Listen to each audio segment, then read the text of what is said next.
All right, good evening, everyone. This is yours truly, Henrietta Akalazzi, with Everything Nonprofit A to Z. Right now, we are focusing on EIDLs and PPP loans. Guys, I have some good information here for you tonight. So sit back, grab a drink, grab some popcorn, and enjoy everything that I have here for you tonight. Um, it is January 2nd, and I am coming to you live on on YouTube to give you guys the best information that I can possibly give you. Um, just a little bit of history on where I get my information to make sure that you guys know that it is legit. Yes, I have gotten the bill in my hand. I do open it, read it, highlight it, make notes. But I also do listen to other sources as far as the Washington Post, the SBA.gov, and IRS.gov, and not just listen to them, but I do inquire. I do listen to my sources. I do listen to some other sources that are more inclined, and I come to you guys and I share all that information with you. But I'm glad that you guys are tuning in. But do me one quick favor: hit the subscribe button, hit the like button, hit the share button, because we want to make sure that everybody that needs this information gets this information. Okay? Because tonight we're going to be talking about two things: the PPP loan and the forgiveness, as well as the EIDL loan. Now remember, we're making this video because every day things are changing, or every day we're getting more information. So I just want to make sure that I'm keeping you guys abreast and keeping you guys aligned with what's up next, what's to come. But I'm glad that you guys have been tuning in. And so let's get into it. All right, first let's talk about the PPP loan. This is what we call the second round. For those of you who missed the first round, there's some things that you must know. Guys, the first round it ended on December 31st, and we need to go ahead and file for the forgiveness. Now, if you have not filed for the forgiveness, you need to go ahead and file for the forgiveness. That was due about 24 weeks after your payroll, or 10 months. Okay, so if you have not done it, you need to go ahead and do that with your lender or your bank, whichever one you applied through. And most of them have streamlined applications for those who have received under 150,000. So the application is basically streamlined, but you do have to show some proof. Some maybe like paycheck stubs, rent checks, utility checks, maybe cancel checks. I don't know how you paid, how you did it, how you did your payroll. I personally use a third party. Some people did it themselves, which is awesome. But the banks or the lenders are now asking for your 941, your quarterly reports. You need to have that available for them, if that's what they require, but most people are asking for that.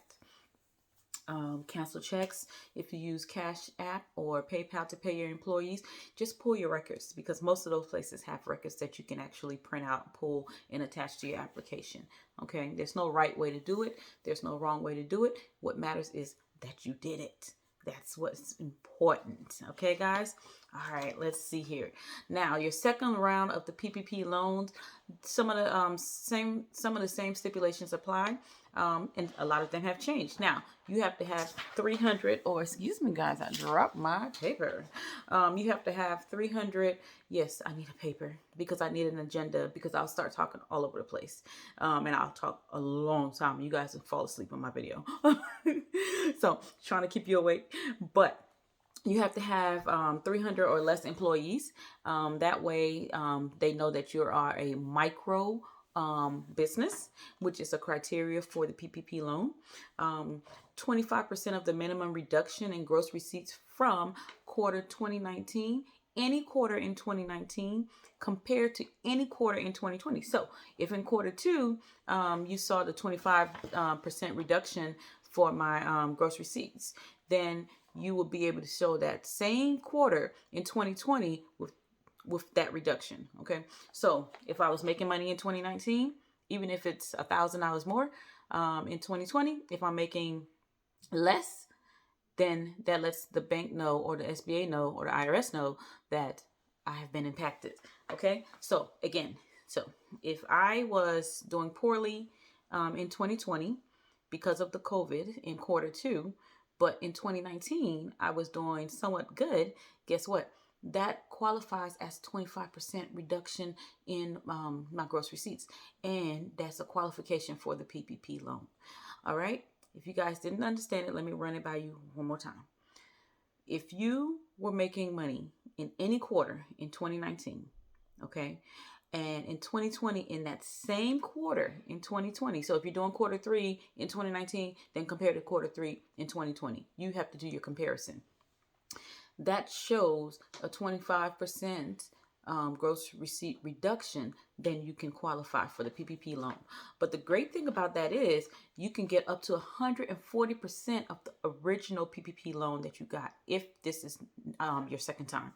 Okay, you can get, let me say that again because that was exciting, up to 140% of the original PPP loan. That's massive, guys. Okay. All right. So the forgiveness is the same thing. Once you use up to 60% of the PPP loan for payroll, it can be forgiven. Okay. The other 40%, the great thing about that is last time they wanted us to specifically say rent, utilities, but this time they're a little bit more open. So what I am convincing people to do, hey, listen, set up your business where it's going to win. We don't know how much longer this funding is going to keep coming around. So you need to set yourself up where you know that you're going to win. Don't just spend it on things that you know is not going to set you up for tomorrow. Set it up where you will win, because eventually you're going to need to operate or close. So it's your decision. Okay. So keep that in mind. Keep that in mind. Keep that in mind. All right. So, what I wanted to tell you guys was basically I've been getting a lot of questions on what makes an employee. Who is known to be an employee? I have my business. I am an employee. Some people feel like because they're the founder or because they are the CEO that they are not an employee. You are an employee of your business and you need to get paid as such. Okay. Again, if you have somebody who, even if it's your spouse, if you're both working for that business, my husband and I work together. So we're both employees of our business. Okay. Now, if you have somebody else, a secretary, an administrator, a director, a coordinator, or whatever it may be, they are employees. Okay. Schedules. If you're holding a Schedule C, if you're doing a 1099, W-2, these are all forgivable under the PPP if you apply and you get that loan. Okay. All right. So now let's talk about when this is going to be happening. When is this happening? Everybody's waiting. Everybody's waiting. My previous video talked about, guys, don't rush. Hold up. And I mean it. And I still stick to that. Hold up, because you do not know when and what is coming up next. Now, I do want you to know that the the IRS has until January 6th to put out their guidelines. It's like a do or die. You got to put out the guidelines January 6th. So it's either you're ready or you're not, you know. So once they put out those guidelines on January 6th, we're expecting that the banks, the lenders, to go ahead and put up their application maybe that following week. If they're like Superman, okay, maybe they'll put it out that same week. I doubt that, but look forward to possibly getting more or that portal open to you by the following week. Okay, guys, you need to go ahead and file for your forgiveness if you have not, especially if you're going into your second round. Go ahead and file for your forgiveness. Hopefully you finished your PPP by December 31st, because that was a criteria that you had to finish that money by December 31st. So I really hope that happened. If it did not, you need to reach out to your lender ASAP. Okay. Now, some of the questions on the application talks about income and so forth. So most people don't know their income. They're basically pulling numbers out of the sky, out of the hat. Now, I can assume that this time around, the SBA is going to be a little bit more tight on trying to figure out if you know your actual income or if you can prove it. Maybe they will want taxes. Maybe they will want more reports from your third party or from your accountant or whoever it may be, but from your business, basically. Okay. So you're responsible for that. If the SBA asks for that, you're going to have to give it to them if you want a second round. If you want a second round of this PPP, they may and they may not. We don't know until the application comes out. I would just be ready. I'm ready. I'm telling you to be ready. I want you to be ready. And this is why I'm telling you this. Okay. Moving forward. All right. So let's talk a little bit about the EIDL grant. We're not going to talk about the loan. Let's talk about the grant. Actually, let's talk about both. So this is what I want people to understand. If you've already put in an application, you do not need to put in another application, okay? Because the second application will get rejected, from what we understand from our sources at this time. The SBA has to give the further instructions. They have not, and I cannot sit here and tell you that they have when I don't know that they just have not.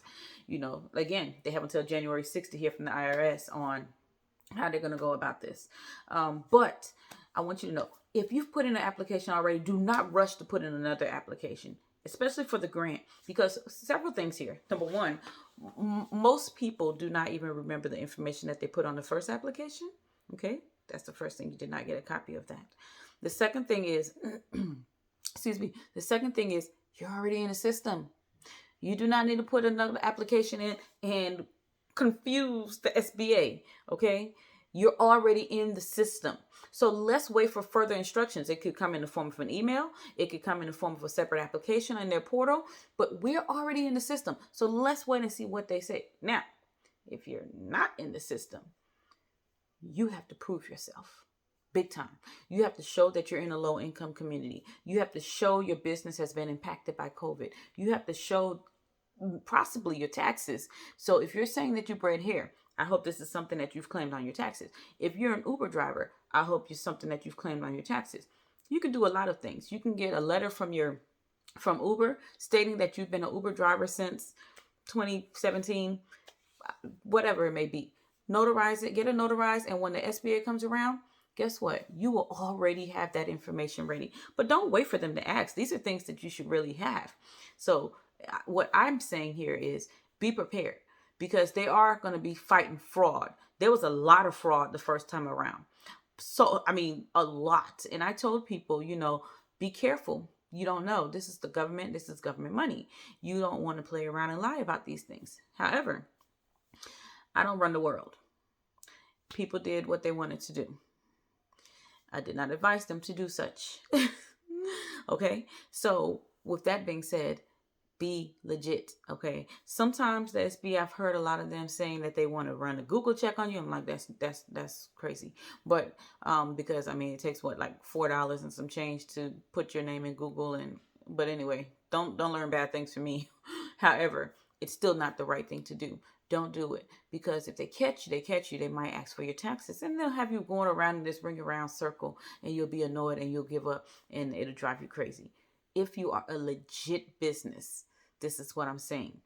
You are the ones that need to apply. If you are not a real business, you have to go and find money somewhere else. They have so many things. They have the stimulus checks coming. They have the unemployment. They have so many things for you. But if you are a business, this money is for you. Okay, this money is for you. One thing about the United States of America is that they believe in their businesses and they want their businesses to thrive. Why? If the businesses thrive, the economy thrives. Guys, we have to take advantage of this stuff. So you guys already know what to do. Reach out to me, hit the subscribe button, hit the like, hit the share. I love saying that at least twice in my videos. But I want you guys to understand the things that we've said here today. Some of the businesses, that a lot of people have been asking me, what business? A business, any business, braiding hair, selling clothes, selling shoes, whatever it may be. It does not have to be a brick and mortar business, but it needs to be a business that you have possibly put on your taxes or you're able to vouch for some kind of way. But you do have to remember, you cannot have started a business in November 2020 and think that you're going to get some of this money. It's not happening. December 2019.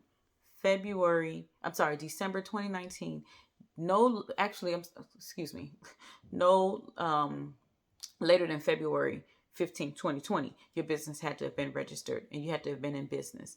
Not sure registered, you could be independent contractor, so you may not have to just be registered, but the guidelines are coming out. The first application did not really require registration of a business because a lot of people were independent contractors. Let's see what they say. We will not know until they bring it out. So keep tuned, stay in tune, keep watching, keep listening.